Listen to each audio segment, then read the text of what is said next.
Let's try this again. All right, let's try this again. Take number 3. We're really putting in some effort tonight to get you guys a good JK show. Like I said, take 3. Here we go. Oh, wait, it's already started. All right, the pressure's on. How do we recover from this? All right, um, let's go. We're looking into the SBF as the draft. Day 1 is finished. All the important players are gone, drafted. Day 2 might go on for weeks or months at this point. I'm not sure. People are taking forever. But that's the beauty of the SBF. You go at your own pace up until I have to force you to go at my pace. But that's besides the point. Bean and myself are going to do a deep dive into the SBF right now. And we're going to give you a way too early tier list. Just looking at the rosters now, some moves that we might predict that will happen. I mean, we can't be positive, but everybody likes a good tier list. Are you ready for that, Bean? I am. All right, let's deep dive. Let's go into the Angel Town Stars first. No draft pick, no free agent move, very little amount of cap room. I mean, the worst team in the league last year, or at least one of them. Is it too low to make them an F? What do you think, Bean? No. No. They have Huckett Man, so they have to at least be an S. An S? No. Woo, I'm No. not sure about the No, S. they are definitely F. They really have one for them. Well, they have some pieces that they can build around, but since they didn't have a draft pick, that hurt them. And then their That's cap, yeah. that hurt them. That's where I'm at. I mean, like you said, they have some good pieces like Javon Randolph, Robin Crawford, Dan Ryan, Bobby Jones, but they had the same pieces last season when they had one of the worst records in the league. So they need a big free agent move. Otherwise, I'm keeping them down here at F. All right, next one. I'm going to go ahead and we are going to do the Chupacabras. So far, Chupacabras, very talented roster last year. No draft picks, no free agent move. I mean, do we have any other choice other than rank them where I would have put them last season? Which, I think last it's B. season, I'm going to say, I'm going C. You got to remember how talented this roster is. Jatavius Cleveland, Cassius Falls. They have some major pieces already. They just couldn't quite gel last year, and it seems like the Chupacabras GM, they understand that like they had the right pieces. They just really need to fill that depth, and they need to take out a couple of bad eggs. Like Champ Hansen, he can be a leader for a good team. But Francois I agree. Prigioni, on the other hand, was struggling a little bit. So by They didn't adding, use them very well. by getting rid of Francois Prigioni, I really think it's an addition by subtraction type situation where I think they will literally get better by just losing a player. Well, let's hope so. I I know I'm I also know for expecting them to me, make at least a move in free agency. I know at least for me, Prigioni was just that guy that passed the ball a lot. He didn't really shoot when he was on my team. But I mean, hey, maybe dropping him would make him even like a C, yeah, as you have him ranked right now. Yeah, I'm gonna leave them as a C because I think they have the talent. They just got to put it together. Let's see if they can do anything in the off season. Let's go ahead and do the Yetis. So far, no moves, no draft picks. I still Whole say an E. whole lot of nothing for the Yetis. They did make it to the second round of the playoffs last year, so for that reason, I'm going C. Because again, like the Chupacabras, the reason they're not making moves is because they kept all their They don't players. have anything. They have Saris Knight. They have Reggie O'Brien. They have Travis House. They have their big three, Joe Weber. So they really don't need to make a lot of moves, and we'll see if they're able to go out and snag a good second round prospect and maybe a cheap free agent. So for right now, I'm going to leave them at C. Cali Bobcats on the clock. Ooh, traded up. This is 2 drafts in a row. The Bobcats are 2 years into the league, and they have made the move of the night 2 different times. Last year, they traded up in the first round to grab Ed Payne. This year, they traded up to draft Josh Allen. So now they have Josh, Kyrie, Shane Kerrigan as their big 3. And they're being extremely active in free agency so far. They already grabbed Luther Knox. I think the Bobcats could have won the championship last year had they not traded for Yuri Kasparov. I believe Yuri Kasparov single-handedly cost them an opportunity. Don't ask me how, but even when he wasn't in the game, something about looking over and seeing Yuri's stupid, ugly face on the bench just killed motivation for the team. And they all just stopped playing. That's just my philosophy. You're hearing rumors swirl from Cali talking about how Yuri was hated in the locker room, how the coach, kicked him out of the team. They all went to Cancun together to celebrate a good season, and they didn't invite Yuri. There's just a lot of rumors out there. So Yuri's gone, making his way to Charm City for some reason. That's another rumor, folks. So again, I think this is a situation of addition by subtraction. They're literally getting better by getting rid of Yuri. And Dallas Hawkins also didn't play well for the Bobcats last season.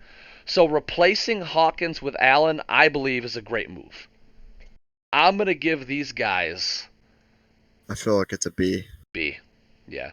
Because I still feel like they're missing something. I can't quite give them the A yet, because I think the A tier is saved for surefire championship contenders, and I don't see that yet. I think the Bobcats could be championship contenders, but I don't think they're surefire quite yet.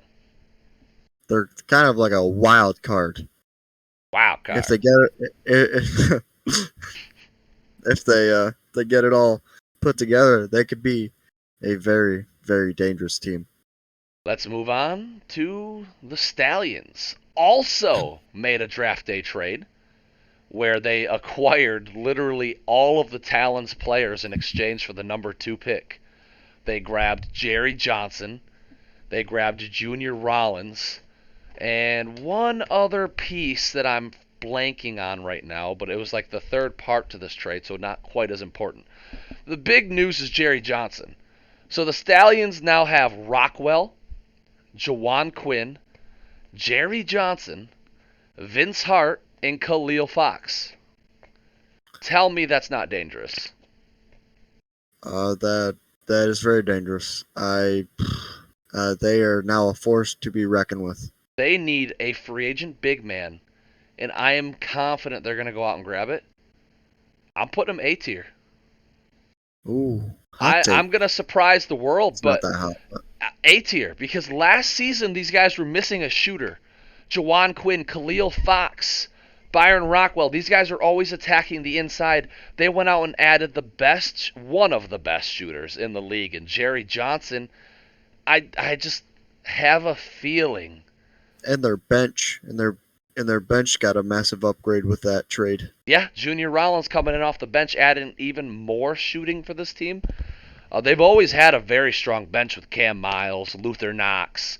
They're going to have to go out and sign some players. Kelvin Day's out in free agency.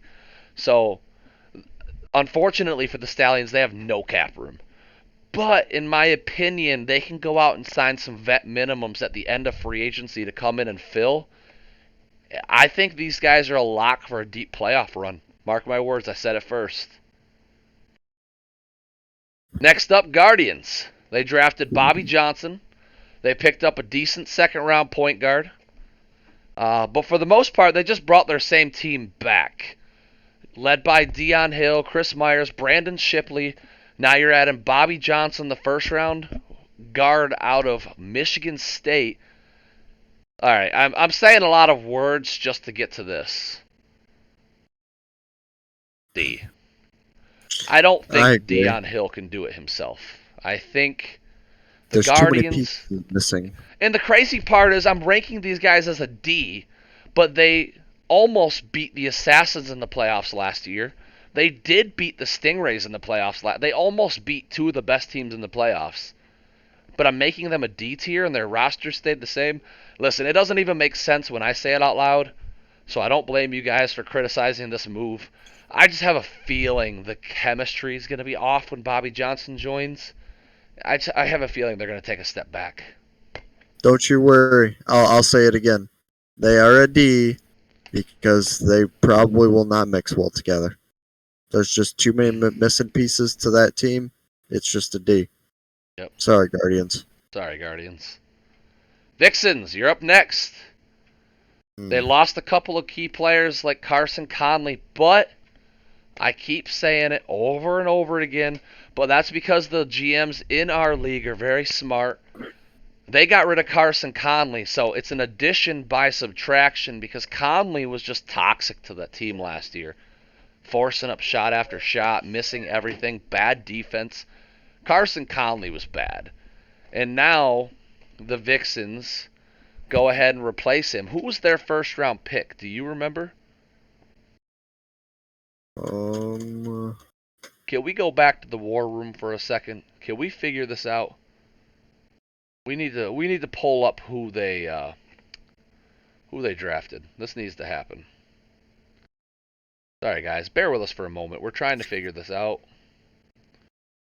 It shouldn't be that far back. Vixens, that's right. This is why I needed to wait and find this out because I knew it was something big. So the Vixens are struggling with cap because they have a lot of good players. They also struggled because they didn't have a good shooter last season. So what'd they do? They went out and they signed Calvin Reed. They drafted Calvin Reed, the shooter from Ohio.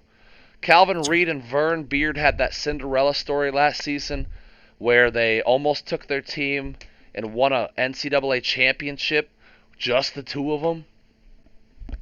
Well, this is kind of sad to say, but as of now, Calvin Reed's handler, Kingpin 11, is MIA, so we don't know where he is, but the player still lives on, just means he won't get upgraded, so he's stuck at an 80 overall. That's actually really good for the Vixens because that's generous on the cap. So they added a cheap, really good shooter to their roster. For that reason, I'm putting them B tier right next to the Bobcats. I don't think they're surefire, but I think they're going to compete. I agree. Next up, Let's Ballers. Go. F. Ooh. All right, and we're on to Tornadoes. I agree. Now, those of you guys that don't know, I strongly dislike the Ballers. They turned me down on a very important trade a season ago, and for that, I will always hold a grudge. To be fair, without their user, the ball will not roll. That's true. Good analysis. But the Ballers went out and they drafted Ricky Cross. As much as I don't like the Ballers, I am terrified of the idea of Ricky Cross and Ed Payne playing side by side. But you cannot forget that the Ballers lost LaMarcus Weaver and Zach Boulder. Those are two massive pieces to lose. And for that, I believe they drop out of A tier and down to B tier. I don't think you can overcome. Hot take. I don't think you can overcome losing Boulder and Weaver without replacing them. And Ricky Cross, as good as he is, isn't going to replace all that scoring.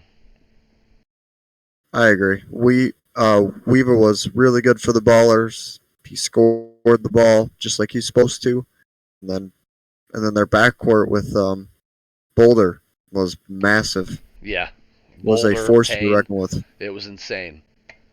Next up, Rattlesnakes. I mean, this is easy. They didn't make a change. They won the championship last year. Did they have a first-round pick? Yes, they did. So they haven't made a change. They drafted Jack Boulder. They added another big man, and that's what they were lacking last season. I mean, S tier? They went out and did you see that they signed Carson Conley? So they went out and they grabbed a bench scorer. That was their problem last year. When their bench came in, they couldn't score. They kept the same team. They added And Conley. they added Jack Boulder. Now they have rebounding in Boulder, one of the best rebounding rookies. Sorry, that's my kid in the background. Just ignore him. Ignore him and he'll go away. That's my philosophy. Boulder to grab some rebounds, Conley to score off the bench. I mean, they literally fixed their two biggest problems, and I don't see them stopping yet. So, S tier. I think the Snakes That's are perfect, and I think they're my favorite to repeat. Repeat. Next up, Tornadoes. Beans team. That's right. This one's tough. Preston Hunter, although he's an okay draft selection, it's interesting to see what they're going to do with him. To be fair, I didn't have much to choose from. Nope. Because you traded down. You got Dan Rogers from trading down. I did. Though. I got And Rogers, that's a big 7-footer that can shoot threes. That'll help the team a lot. This may be biased, but I have to at least be an A. I mean, I almost made it. I got knocked out in the second round. What puts you above the Ballers? Puts me above the Ballers is I didn't really lose anybody. Yeah, but besides you Tim didn't Slice. have you weren't star-studded like they are. This is your team: Kabirov, Jacoby Taylor, and then everybody else. Because everybody else after the overall drop. I got playoff wing, dude. That at least Kim, puts me an A. No Jason Kim. No Kim He Slice. He didn't help me. If you don't make a move in free agency, I'm putting you at D tier. You need to make a big move. Right now, I'm putting you C tier because I have faith you're going to make a good move. I don't got money, dude. So you're talking to me like I got money. So I got 10 mil. I'm not going higher than C tier. I can't do it. Your team struggled during the season last year. And hello, Scott Puggleson, center from Michigan. We are live and recording a video. Your team struggled during the regular season. Playoff Wang came out, dominated his way to an impressive round 1 victory over the P-Bears. But I cannot put you higher than C because you haven't improved and your regular season was dreadful. I'm putting you C. I'm sorry. Rude. That's rude. Next up, let's keep going. The Hoop Stars, formerly known as the P-Bears. So the Hoop Stars. I was just put him an S. Not an S. I don't think they're perfect. He got all picks in the first 1 through 7. I'm not putting him S. I will not do S tier because I don't think that they're there yet. They have the potential to get there, but they are definitely an A tier. KJ Collins, Michael Self, Sean Self. The reason why they're not a B tier for me, because they were a B tier and recently moved up to an A tier, is because Steve Carter's playing impeccable.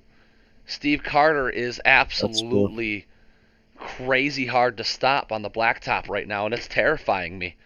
I regret passing up on him in the 3rd overall pick. If Steve Carter plays like this in the pros, Polar Bears are easy S tier. I'm calling it now. But I'm putting them down to A tier until Carter proves to me that he's going to play this good in the pros. We're running out of time, so we're trying to speed things up. Stingrays lost a lot of players and they made no additions. C tier. A lot of cap room. False. You got Bean Shep. Okay, I have to see. You got Bean Shep, dude. I have to see Bean do something before I'm going to allow Bean to move the Stingrays past C tier, okay? They have the best big 3 in the game. But can Bean Shep ruin that? Maybe. No. Maybe. That's false, dude. Dude, don't put that evil on me. Maybe. All right, next up, Talons. Drafted Jeffrey John. Paid Jeffrey John a lot of money. Put them in C. A lot of money. Jeffrey John, the clear-cut best point guard in the league. It's okay. Okay, okay. But in I all agree. He could be seriousness, the one. Talons have made some good moves. They still have Ulf Roberto Cortez. Then they picked up Dallas Hawkins and still managed to draft Jeffrey John, which a lot of people thought would probably go in the top 5. He So, dropped hard. yeah, John was a fall. So, I mean, you can't overlook that. You cannot. So, for that reason, I You have put to put him in C. D. Okay, that's fair. I just. They're still the Talons. They are still the Talons. And until they prove me wrong, I will not rate them higher than anybody besides the Stars. That's as simple as that. Alright, Last but not least, the A-Town your Assassins. assassins. I'm gonna be blunt, C tier. I dropped everybody. My team right now is looking for a superstar. Jay Blinko is not gonna lead a team by himself. He needs to have somebody to pass the ball to. Levi McNeil's there, but when Levi comes out to take a break, who's gonna take over scoring? No Exactly. one. Crickets. Nobody. Levi McNeil, Dustin Bass, Jay Blink. Let's say Levi McNeil gets hurt. That's a bunch of losses. Like, there's That's nobody on the Assassins to take over. agreed. Bass is a playmaker. Jay Blinko is a playmaker. Kenneth Michael is a straight up rebounder. So that's what the Assassins have to improve this offseason. They need to spend some money. They need to go out and get a scorer. Otherwise, they will not be good next season. I'm calling that now. Agreed. All right. But before we end this, I Okay. just have to say one thing. Okay. All of the original teams besides the Stallions are in C or D tier. That's That's wild. Yeah, look at that. They're all in C. that's true. Yeah, the Then you got the Stallions, Talons. Tornadoes, Stingrays, Assassins, Talons. Those were the originals. Yep. And the only one that's even in A is the Stallions. All right, guys. Thanks for checking out this JK show. Hopefully, you guys enjoyed it. Hopefully, you guys enjoy what we do. Please continue to recruit people to the league. The more people we have, the more power we have. Thank you guys for all you do.